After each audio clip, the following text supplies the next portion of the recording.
IIT advance 2020 का एक question है।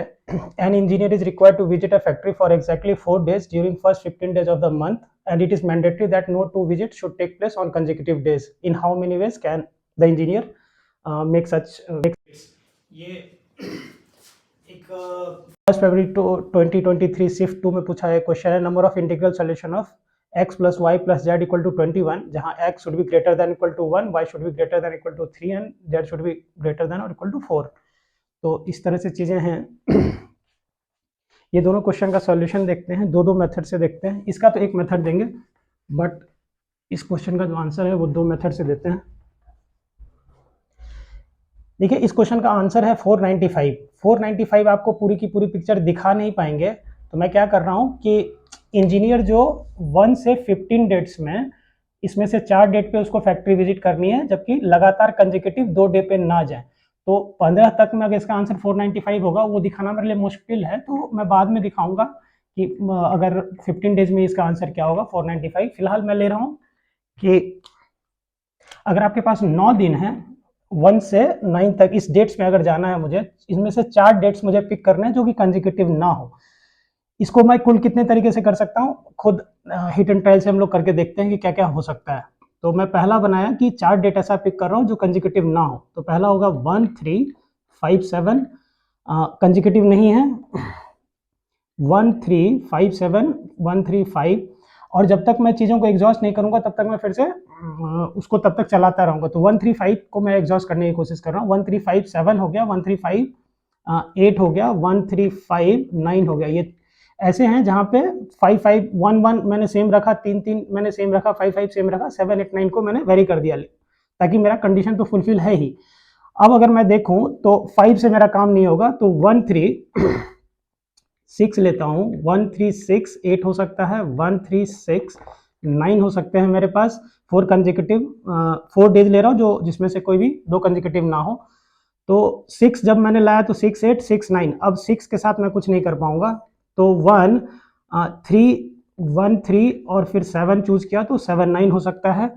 अब मुझे 3 भी बदलना पड़ेगा, 3 एग्जॉस्ट हो चुका है।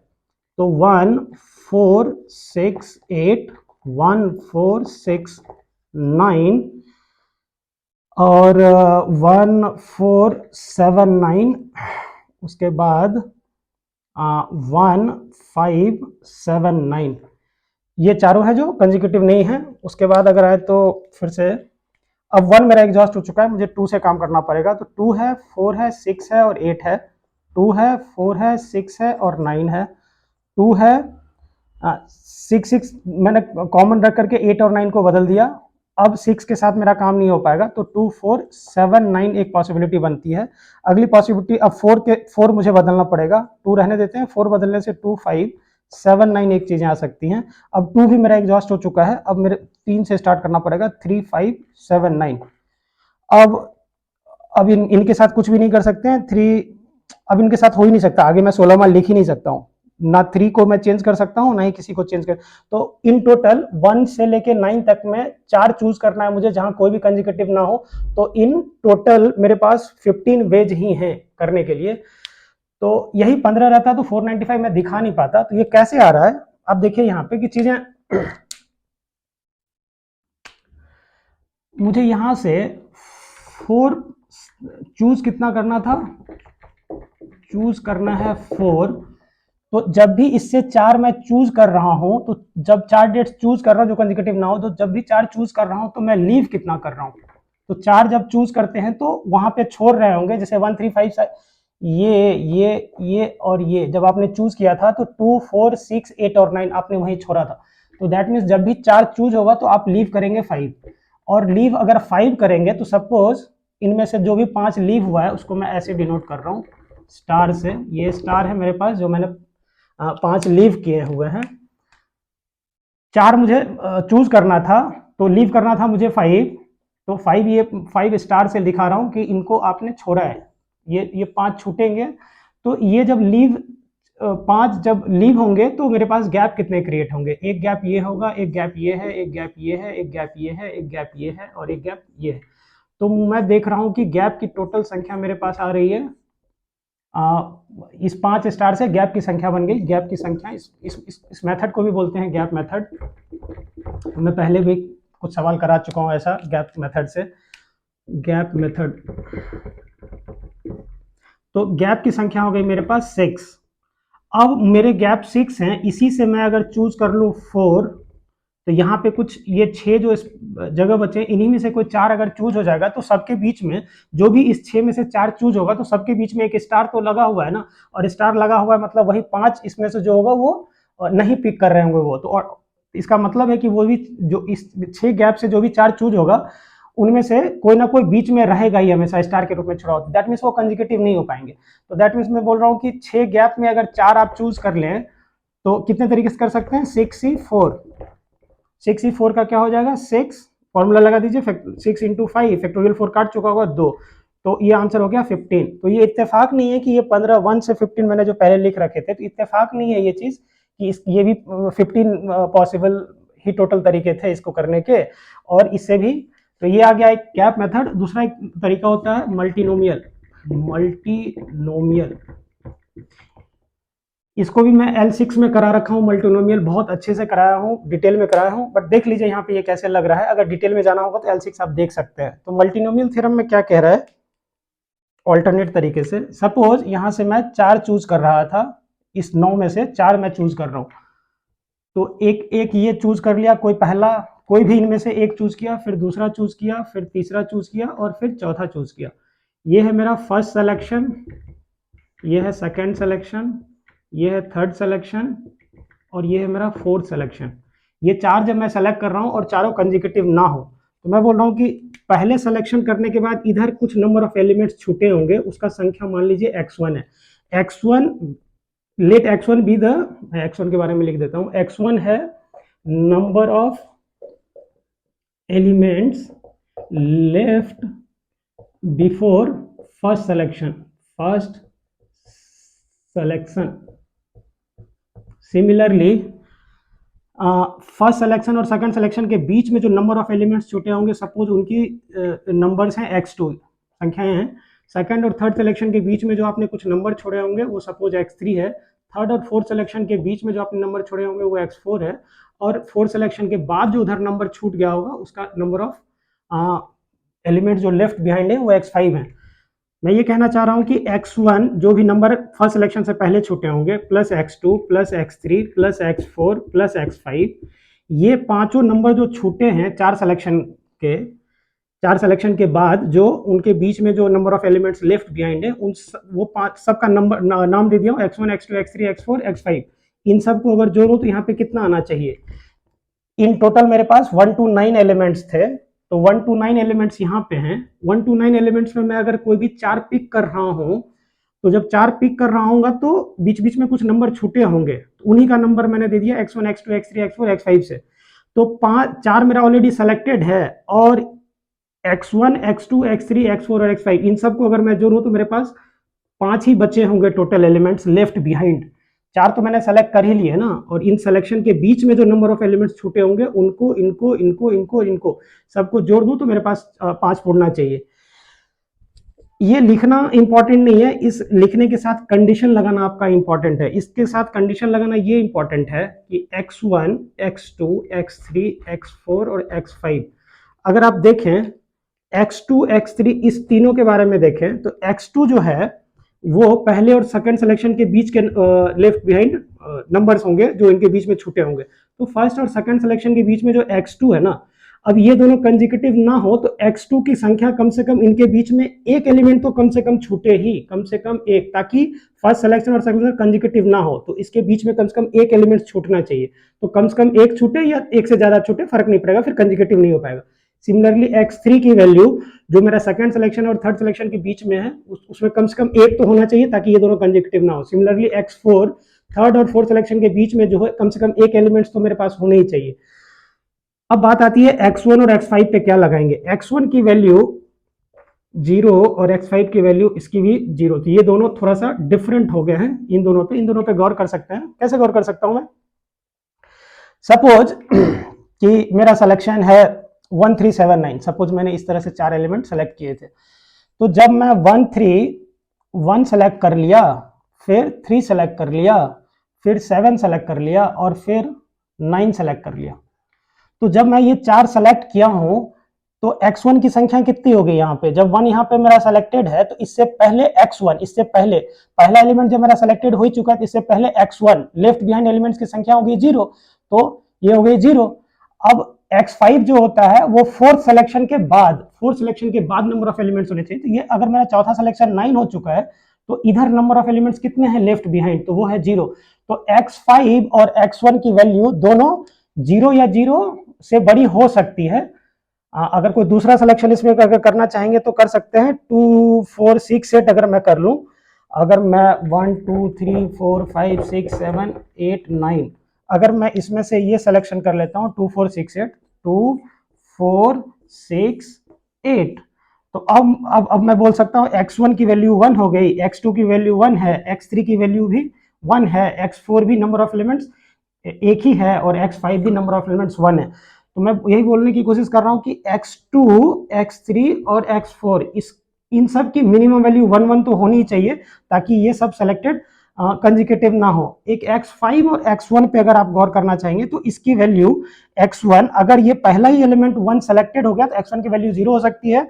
अगर मेरा चौथा सिलेक्शन यहाँ 8 हुआ है, अगर मेरा फोर्थ सिलेक्शन 9 होता तो इधर x5 इधर नंबर ऑफ एलिमेंट जो लेफ्ट बिहाइंड होते वो 0 होते। तो अब आई होप कि मैं समझा पाया हूं कि इसकी वैल्यू 0 और यहाँ पे 0 क्यों है और इस तीनों में 1 1 होना क्यों जरूरी है। तो एनीवे अब यहाँ पे मल्टीनोमियल में लगाने की कोशिश करूं तो इसके नंबर ऑफ इंटीग्रल सॉल्यूशन कितने होंगे, इसके नंबर ऑफ इंटीग्रल सॉल्यूशन कितने होंगे इसका निकालना है, नंबर ऑफ इंटीग्रल सॉल्यूशन। तो इसके नंबर ऑफ इंटीग्रल सॉल्यूशन कितने होंगे अंडर दिस कंडीशन। तो अगर मैं इसको करा ले जाऊं तो ये क्वेश्चन भी तुरंत ही हो जाएंगे। अब यहाँ पे देखिए कुछ ज्यादा नहीं रहता है, एक फॉर्मूला यूज करते हैं हम लोग L6 में, वो फॉर्मूला मैं अच्छे से डिराइव किया हूं। वो फॉर्मूला यूज करने से पहले मैं वहां पे लेके तो आ जाऊं, क्या है, जब भी मिनिमम वैल्यू 1 या इस तरह की चीजें हैं तो आप एक सब्स्टिट्यूशन लगा सकते हैं। मैं सब्स्टिट्यूशन बोल रहा हूं कि सपोज x2 की वैल्यू x2 डैश प्लस 1 है, x3 के जगह मैं सब्स्टिट्यूट कर रहा हूं x3 डैश प्लस 1, x4 के जगह मैं सब्स्टिट्यूट कर रहा हूं x4 डैश प्लस 1। इन दोनों को तो जरूरत है ही नहीं क्योंकि ये 0 से स्टार्ट हो रहे हैं, 0 से स्टार्ट हो रहे हैं। इस तीनों पे मैंने एक नया, तीनों वेरिएबल की जगह मैंने x2 dash x3 dash x4 dash मैं 3 नया वेरिएबल जनरेट कर दिया हूं और प्लस 1 के साथ, सो दैट कि अब मैं बता सकता हूं कि x2 की वैल्यू अगर 1 या 1 से ज्यादा होने के लिए x2 की वैल्यू, अब यहाँ पे x2 डैश की वैल्यू 0 या 0 से बड़ी हो सकती है। अगर x2 का 1 से बड़ा होना कंडीशन है तो अब x2 डैश की कंडीशन होगी 0 या 0 से बड़ी। सिमिलरली x3 डैश की कंडीशन हो गई 0 या 0 से बड़ी, x4 डैश की कंडीशन होगी 0 या 0 से बड़ी। तो अगर मैं ये सब्स्टिट्यूशन यहाँ पे लगा दूं सपोज, तो x1 के जगह x1 प्लस x2 के जगह रख रहा हूं x2 डैश प्लस 1, ये सब्स्टिट्यूशन है नया वेरिएबल से, प्लस x3 के जगह लिख रहा हूं x3 डैश प्लस 1, x4 के जगह लिख रहा हूं x4 डैश प्लस 1 और x5 के जगह x5 रहने दे रहा हूं इक्वल टू, इसकी वैल्यू होनी चाहिए 5। ऐसा क्यों कर रहे हैं समझ में आ रहा होगा। x1 plus x2 dash plus x3 dash plus x4 dash, जिनकी 1 1 1 की जिसकी कंडीशन थी सब में डैश लग गया, plus x5 equal two plus 1 plus 1 plus 1 plus 3 उधर जाकर के 5 में से घट चुके होंगे तो 5 माइनस 3 आपको समझ में आ जाए एटलीस्ट, तो 2 लिख ही देता हूं। अब मुझे क्या चाहिए, यहाँ पे इस इक्वेशन को सॉल्व करना है। ये इक्वेशन में क्या है, x1 की वैल्यू 0 या 0 से बड़ी होनी चाहिए, x2 डैश की वैल्यू 0 या 0 से, x3 डैश की वैल्यू 0 या 0 से बड़ी होनी चाहिए, x4 डैश की वैल्यू 0 या 0 से बड़ी, सिमिलरली x5 की वैल्यू 0 या 0 से बड़ी होनी चाहिए। तो अब मुझे पता है कि यहाँ पे जो फॉर्मूला आप लोग यूज कर सकते हैं वो फॉर्मूला होता है n plus r minus 1 C r. ये फॉर्मूला 3 जगह यूज होता है, L6 में मैंने डिटेल से कराया है वो चीज, वो तीनों समझाने की थोड़ा कोशिश करता हूं। ये फॉर्मूला बोल रहा है, फिलहाल यही फॉर्मूला यहां पे लगाना है। ये फॉर्मूला ये बोल रहा है कि अगर मुझे n डिस्टिंक्ट ऑब्जेक्ट से, अगर n डिस्टिंक्ट ऑब्जेक्ट से मुझे choose r without any restriction कह सकते हैं, या इन विच any object can come any number of times तो ये फॉर्मूला बार बार आप यूज कर सकते हैं। एन डिस्टिंक्ट ऑब्जेक्ट से अगर आपको आर चीजें चूज करनी है जिसमें कोई भी ऑब्जेक्ट कितने बार भी आ सकता है, तो ये फॉर्मूला यूज करते हैं। फिलहाल यही फॉर्मूला आपका ये आंसर कर देगा कि इसका नॉन निगेटिव इंटीग्रल सॉल्यूशन कितना होगा। तो अगर मैं यहाँ पे लिख दूं नॉन निगेटिव इंटीग्रल सॉल्यूशन कितना होगा, non negative integral solution. Non negative मतलब कोई भी वैल्यू, किसी की वैल्यू निगेटिव ना हो, मतलब नॉन निगेटिव मतलब जीरो या जीरो से बड़ी। तो यहाँ पे पांचों पे कंडीशन था ना, जीरो या जीरो से बड़ी, तो कितना पॉसिबल हो सकता है। तो ये सपोज कीजिए ये आर है और यहाँ पे एन मुझे दिख रहा है, एन की वैल्यू यहाँ पे 5 देख लीजिए, मतलब एन डिस्टिंक्ट ऑब्जेक्ट्स है ना, तो एन की जगह 5 डिस्टिंक्ट ऑब्जेक्ट हैं। पहला x1 नंबर ऑफ टाइम्स आया, दूसरा इतना, तीसरा इतना बार, चौथा इतना बार, पांचवा इतना बार, सब मिला करके 2 पूर जाए मेरे पास। तो वही एन 5 डिस्टिंक्ट ऑब्जेक्ट से 2 चूज करना था जिसमें कोई भी कितने नंबर भी आ सकता है। तो जीरो या जीरो से ज्यादा बार कोई भी आ सकता है। फॉर्मूला लगा देंगे तो क्या होगा, n is 5 plus r is 2 minus 1 C r is 2। यहाँ पे आर रखिए या आर के जगह कभी कभी यहाँ पे लग जाता है n माइनस 1, वो भी लगाएंगे तो सेमी आंसर जनरेट करेगा, फर्क नहीं पड़ेगा। तो 5 प्लस 2 7 6c 2 which is same as 6c 4 which is same as, अभी 6c4 का आंसर निकाला था यहाँ पे 15। तो दोनों तरीके से आप इस सवाल को सॉल्व कर सकते हैं, कोई दिक्कत नहीं है इसमें। अच्छा, इस क्वेश्चन का आंसर अभी निकालना बाकी रह गया। फिलहाल इस चीज को देख लेते हैं। इसमें सिंपल सा है, नंबर ऑफ इंटीग्रल सॉल्यूशन चाहिए था इस इक्वेशन का। तो x1 की वैल्यू, फिर से मैं इसको कर रहा हूं कि x के जगह लिख रहा हूं x is x dash plus 1, y की जगह लिख रहा हूं y डैश प्लस 3 और z की जगह सब्सटीट्यूट कर रहा हूं z डैश प्लस 4। क्यों कर रहा हूं, क्योंकि x अगर 1 या 1 से ग्रेटर होने के लिए अब मैं यहाँ पे लगा सकता हूँ x डैश की वैल्यू 0 या 0 से बड़ी हो सकती है। सिमिलरली y की वैल्यू 3 या 3 से बड़ी होने के लिए अब मैं बता सकता हूँ कि y डैश की वैल्यू 0 या 0 से हो सकती है। सिमिलरली z 4 या 4 से ज्यादा होने के लिए z डैश की वैल्यू अब 0 या 0 से बड़ी हो सकती है। दैट मीन्स अगर मैं ये सब्सटीट्यूशन यहाँ कर दूं, सो x के जगह आ जाएगा x डैश प्लस 1, y की जगह आ जाएगा y डैश प्लस 3 और z की जगह आ जाएगा z dash plus 4 should be how much 21। That means x dash plus y dash plus z dash equal to 4 प्लस 3 7 1 8, उधर जाएंगे तो 13। अब इसके मुझे क्या चाहिए, x dash y dash z dash, तीनों पे क्या लग गया, नॉन निगेटिव इंटीग्रल सॉल्यूशन। फिर से वही, यहाँ पे आपका कितना आ जाएगा, यहाँ पे आ जाएगा n की वैल्यू, इधर n 3 डिस्टिंक्ट ऑब्जेक्ट्स, यहाँ पे r की जगह दिख जाएगा आपको 13। फॉर्मूला फिर से लगाइए, n plus r 13 minus 1 c, या तो r रखिए या n माइनस 1 कर दीजिए। तो r रखिएगा तो 13, n माइनस 1 रखिएगा तो 2, तो दोनों का आंसर सेम ही आएंगे। 13 प्लस 16 1 15 c, 13 कर लीजिए या 15 c 2, सेम ही रहेंगे आंसर। तो 15 गुना 14, 13 काट चुका होगा और बचा होगा 2, तो 2 से 7 और 15 से 105, तो ये आंसर थे। आता है ये फॉर्मूला, तो ये फॉर्मूला और भी जगह यूज होता है। अगर मान लीजिए आर आइडेंटिकल टॉयज को मुझे एन बच्चों में बांटना है तब भी यही फॉर्मूला लगेगा। L6 देख लीजिए अगर आपको इस फॉर्मूले पे अच्छे से मैंने डिराइव किया है चीजों को। और कभी कभी ये फॉर्मूला वहां पे भी लगता है कि अगर मुझे 1 माइनस एक्स का पावर माइनस एन, मान लीजिए एन मेरा पॉजिटिव है, तो एन मेरा पॉजिटिव है बट माइनस एन लगा हुआ है, यानी कि अगर 1 माइनस एक्स पे पावर मेरा निगेटिव इंटीजर कुछ आया हुआ है, एन पॉजिटिव है, माइनस एन मतलब निगेटिव, तो अगर इसको मैं एक्सपेंड करूं तो 1 प्लस एक्स की पावर 1 और यहाँ पे एक कॉफिशियंट आएगी, प्लस एक्स स्क्वायर, यहाँ पे एक कॉफिशियंट आएगी कुछ, प्लस एक्स क्यूब, यहाँ पे कॉफिशियंट आएगी प्लस। तो इस तरह से करते करते अगर एक्स की पावर आर लिखूं तो यहाँ पे जो कॉफिशियंट आएगा that coefficient is nothing but this n plus r minus 1 C r. तो ये फॉर्मूला 3 जगह यूज हो सकता है, कह सकते हैं कि या तो आर आइडेंटिकल टॉयज को एन बच्चों में बांट दीजिए, तो ये फॉर्मूला लगाइए, या एन डिस्टिंक्ट ऑब्जेक्ट से आर ऑब्जेक्ट चूज कर रहा हूं जिसमें कोई भी ऑब्जेक्ट कितने बार भी आ सकता है, तब ये फॉर्मूला लग जाएगा। और 1 माइनस एक्स के पावर माइनस एन मतलब नेगेटिव इंटीजर अगर पावर में है तब, एन पॉजिटिव है बट माइनस एन नेगेटिव है, तो कभी भी इसको एक्सपेंड करूंगा तो 1 प्लस एक्स का पावर 1, एक्स का पावर 2, एक्स का पावर 3 प्लस प्लस ये इन्फिनिटी तक चलता रहेगा, एक्स का पावर आर और प्लस फिर से आगे चलता ही रहेगा। तो मैं बोल रहा हूँ एक्स का पावर अगर कभी भी आर है तो उसकी कॉफिशियंट जो यहाँ पे होगी वो कॉफिशियंट इसी से आती है। हाँ, तो इस क्वेश्चन का आंसर देख लेते हैं कि अगर यही 1 से लेकर 9 तक नहीं है, 10 है, 11 है, 12 है, 13 है, 14 है और 15 है, इस 15 डेट में अगर कोई 4 डेट चूज करना है जहां कंजिक्यूटिव ना हो, तो 4 जो कंजिक्यूटिव ना वो पिक करेगा तो लीव कितना बिहाइंड करेगा, 11। तो अब 11 जो लीव करेगा, तो सपोज ये स्टार वाले 11 हैं, तो वो 11 स्टार कितने गैप क्रिएट करेंगे? तो गैप क्रिएट करेंगे 12, और 12 में से कोई 4 चूज कर लीजिए, तो आंसर विल बी 12C4।